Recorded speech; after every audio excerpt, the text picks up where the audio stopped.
जय मल्हार केसरी मैदानाचा गट क्रमांक 18 सुटला. या गट क्रमांक 18मध्ये आपला सुंदर अशी गाडी पळताना दिसली. हरण्या 722 आणि पुसेगाव हिंदकेसरी लक्ष बघताय. सुंदर असा स्पीड लागला आणि गाडीने गटपाससुद्धा केला आहे. गती लागली गाडीला, लढत झाली 3-4 गाड्यांमध्ये, परंतु निकाल रेषेवरती बाजी मारली ती हरण्या 722 आणि लक्षाने. जबरदस्त असा जोड पडला.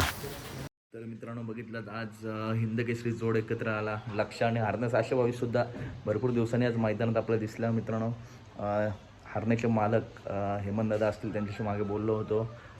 ते बोलले होते की हरण्याला आता वयानुसार हळूहळू काढणार. त्यांनी भरपूर असं नाव केलं, हिंदकेसरी किताब दिला आहेत आणि खरोखर द्वारलीचंसुद्धा नाव मित्रांनो टॉपला नेऊन ठेवलं आहे. तर मित्रांनो हरण्या आता गॅपने आपला मैदान दिसतो, परंतु जेव्हा मैदानात येतो तेव्हा सुंदर असा पळतो आणि मैदान गाजवतो. आजच्या मैदानातसुद्धा हा हिंदकेसरी जोड जबरदस्त असा पाळला. गाडीने गटपास केला आहे आणि सुंदर अशी गाडी पडली. चला तर भेटूया पुढच्या व्हिडिओमध्ये. धन्यवाद मित्रांनो.